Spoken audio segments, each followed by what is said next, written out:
Yo sanak, gua Ari. Di video kali ini gua mau bahas gamepad dari Gulikit KK3 Max. Jadi sebenarnya gua udah punya gamepad yang pertama gua beli itu Rexus Taxa seri yang generasi pertama. Tapi karena bumpernya itu udah mulai rusak, agak susah dipencetnya, jadi gua putusin buat beli yang baru. Untuk layoutnya, mereka ini mirip banget sama Xbox. Yang di tangan gua, feel-nya enak-enak aja sih. Terus di bagian bawahnya juga ada texture grip yang bikin feel-nya itu tambah enak pas kita pegang. Ya, walaupun tekstur gripnya ini bukan dari karet, cuma dari moldingan dari bentuk gamepadnya ini. Nah, sedangkan di bagian bumper sama triggernya ini mereka pakai layout Nintendo. Ada L, R, ZL, sama ZR. Kalau di Xbox kan mereka pakainya RB, LB, RT, RB. Gue beli varian yang warna hitam yang lumayan fingerprint magnet sih ini gamepadnya. Apalagi kalau tangan kalian itu lagi keringetan, bakal tambah nempel nih di kiri kalian. Untuk button ABXC-nya, klaim dari Gulikit mereka itu pakai mechanical button, tapi yang gue rasain sih masih mirip kayak tombol membran sih.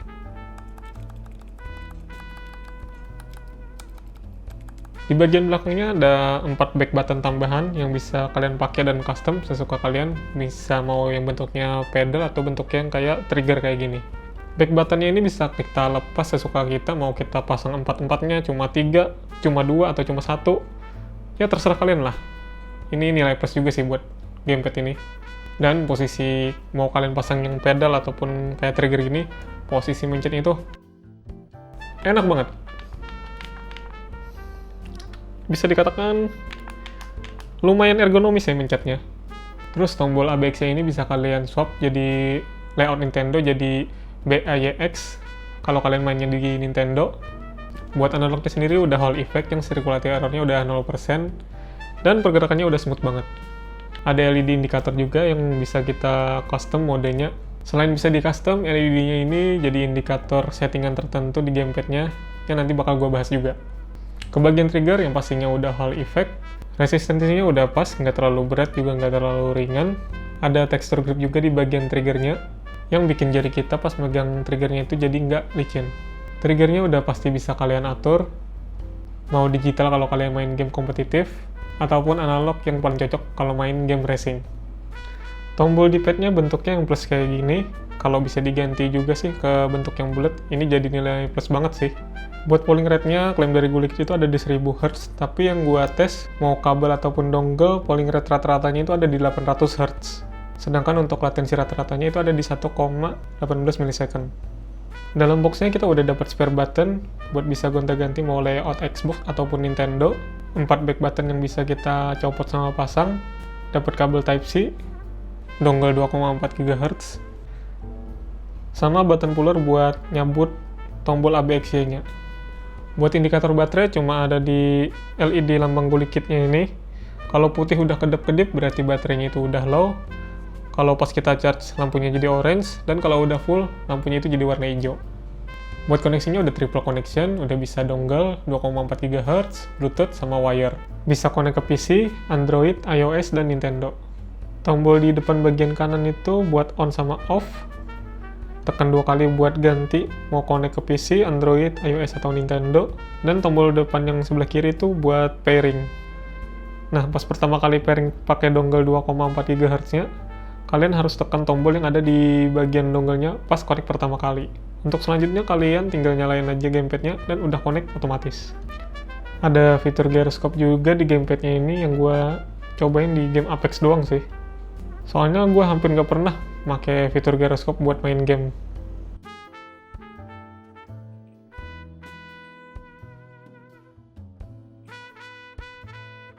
Untuk setting gamepadnya ini langsung di gamepadnya pakai kombinasi tombol yang ada di manual booknya. Kelebihannya kita nggak perlu download software tambahan lagi sih, cuma ribetnya kita harus ngafalin kombinasi tombol-tombolnya itu.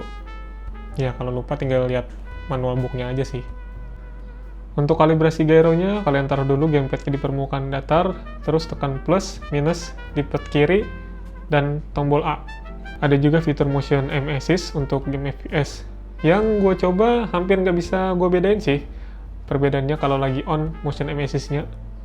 Terus ada fitur buat atur sensitivitas joystick-nya. Yang default-nya ada di 100%, LED joystick-nya warna biru, dan circularity error-nya itu di 0%. Kalau kita ubah jadi 150%, LED joysticknya itu jadi warna hijau, yang bikin circularity-nya itu jadi lebih kotak bentuknya. Dan kalau sensitivitasnya itu 50%, LED joysticknya itu warna merah. Itu bikin pergerakan analognya itu jadi setengah yang gua tes, jadi nggak full gitu. Untuk bagian D-pad-nya, kalian bisa atur, mau cuma bisa 4 arah ataupun 8 arah.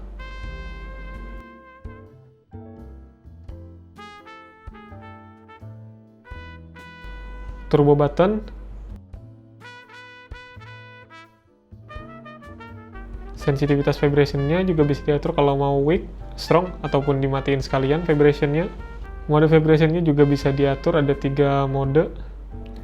Ada rotary motor mode, ada Gulicate maglev haptic mode, default-nya, sama ada HD vibration mode. Ada juga mode autopilot gaming function, itu yang bisa kalian akses pakai tombol yang kotak double ini. Bisa record sampai dengan 10 menit. Buat reset settingannya ke default, kalian tinggal tekan tombol gear yang ini sama tombol yang minus. Itu balik lagi ke settingan awal gamepadnya. Di pemakaian gue, gamepad Gulicate KK3 Max ini gue lebih sering main game story, game single player. Belakangan ini gue lagi sering main game Coral Island, Farming Simulator, yang gue bisa main 4-6 jam lebih. Yang di pemakaian gue pakai gamepad ini aman-aman aja sih tangan gue, nggak ada yang pegel atau sakit yang kayak gimana-gimana. Untuk baterainya sendiri, yang gue cobain kayaknya mungkin sekitar 3 hari seingat gue baru gue ngecas. Ya tergantung pemakaian kita juga sih berapa jam seharinya. Oh iya, kalau tombol ABX ini kalian rusak, itu kalian bisa ganti, dan di e-commerce banyak kok yang jual spare switch-nya. Untuk harganya gue beli di harga 600 ribuan di e-commerce. Ya, harga yang cukup worth it lah dengan fitur-fitur yang disediakan sama Gulicate. Oke, itu dia video kali ini, video Gulicate KK3 Max. Like kalau kalian suka video ini, share juga ke teman kalian, siapa tahu mereka lagi nyari gamepad. Jangan lupa subscribe. Thank you udah nonton. See ya.